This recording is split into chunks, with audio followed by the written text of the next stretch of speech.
Assalamualaikum warahmatullahi wabarakatuh. Alhamdulillahirabbil alamin wassalatu wassalamu ala asrafil anbiya'i wal mursalin Sayyidina Muhammadin wa ala alihi wa ashabihi wa man tabi'ahum bi ihsanin ila yaumiddin. Pemirsa yang insyaallah dimuliakan Allah Subhanahu wa taala dan yang kami hormati, ini sebentar malam kita sudah memasuki malam ke-17 Ramadan. Malam ke-17 Ramadan di berbagai masjid yang ada di Indonesia, bahkan mulai dari istana kepresidenan, akan merayakan Nuzulul Quran, yaitu malam turunnya Al-Quran 17 Ramadan. Surat yang pertama turun adalah surat Al-Alaq. Bismillahirrahmanirrahim. Iqra bismi rabbikal ladzi khalaq, khalaqal insana min 'alaq. Iqra wa rabbukal akram, alladzi 'allama bil qalam, 'allamal insana ma lam ya'lam. Surat Al-Alaq ayat 1 sampai ayat ke-5. Itu menunjukkan bahwa Al-Quran turun untuk menjadi hudan, untuk menjadi pembeda, untuk menjadi obat, untuk menjadi petunjuk. Yang dimaksud di sini adalah ilmu pengetahuan mengandung nilai sains dan teknologi. Karena itu pemirsa sekalian, Al-Quran itu sebagai pedoman, sebagai petunjuk, sebagai pembeda yang hak dan yang batin. Karena itu minimal ada 3 yang terkandung dalam Al-Quran. Pertama, ada perintah. Yang kedua, ada larangan. Dan yang ketiga, ada petunjuk. Karena itu pemirsa sekalian, Al-Quran turun yang diwahyukan oleh Allah melalui Jibril sampai kepada Rasulullah SAW secara bertahap. Itu menunjukkan bahwa manusia dalam menjalani kehidupan harus proses. Karena itu, dalam rangka merayakan Nuzulul Quran ini, peringatan turunnya Al-Quran, ada beberapa hal yang kita bisa melihat di dalam Al-Quran. Al-Quran itu tidak boleh dibaca secara tekstual, tetapi harus dipahami secara kontekstual. Karena itu, untuk mengetahui lebih dalam Al-Quran, harus kita memahami tentang asbabun nuzul, sebab-sebab turunnya. Ada munasabah ayat, ada hubungan ayat 1 ayat dengan sebelumnya dan sesudah. Kemudian kita harus memahami ayat per ayat, huruf per huruf, namanya makna mufrad.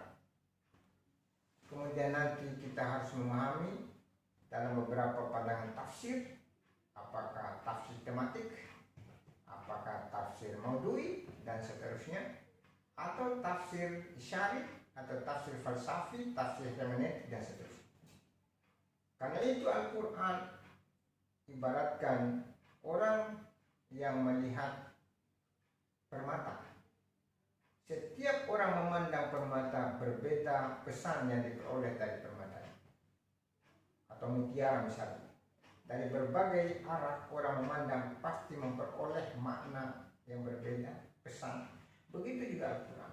Misalnya Alif Lam Mim. Orang sebagian yang membaca Alif adalah Allah, Lam adalah malaikat, Mim adalah Muhammad. Tapi orang lain membaca bahwa yang mengetahui hanya Allah Subhanahu wa taala.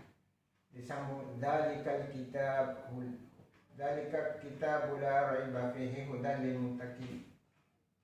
La raiba fi dzalikal kitab la raiba fi hudan lil muttaqin. Itulah kitab yang tidak ada keraguan. Sebagai petunjuk orang beriman. Ada orang yang ahli filsafat mengatakan, kenapa tidak dipakai hadis kita? Mereka Zalikal kitab adalah di sana.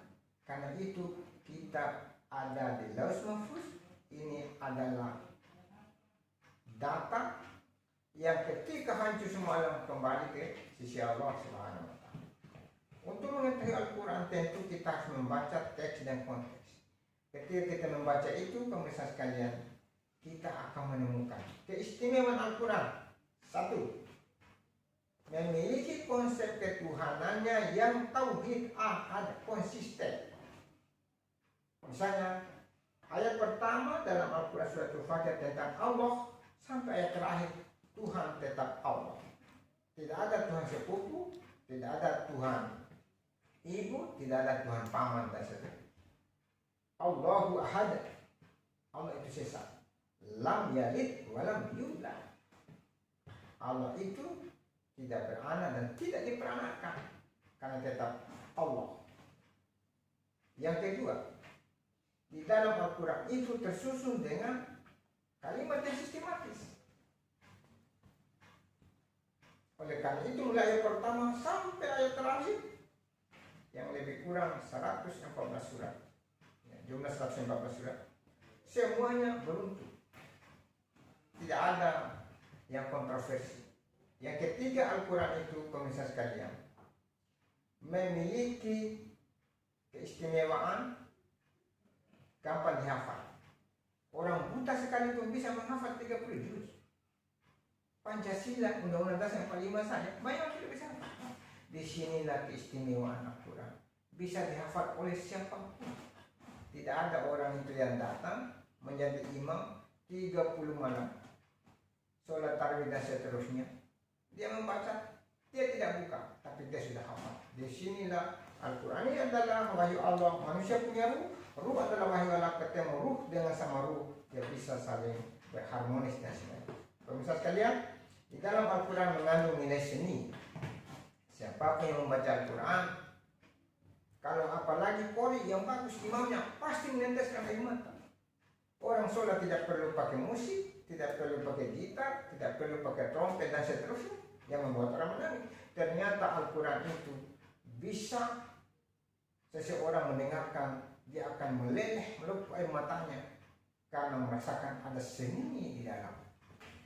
Yang selanjutnya, di dalam Al-Quran itu tidak ada yang bisa menandinginya.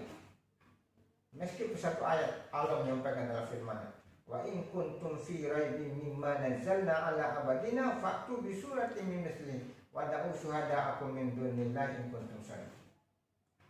Jika kamu ragu terhadap ayat yang kami turunkan kepada Nabi Muhammad, coba kamu bikin satu ayat ini.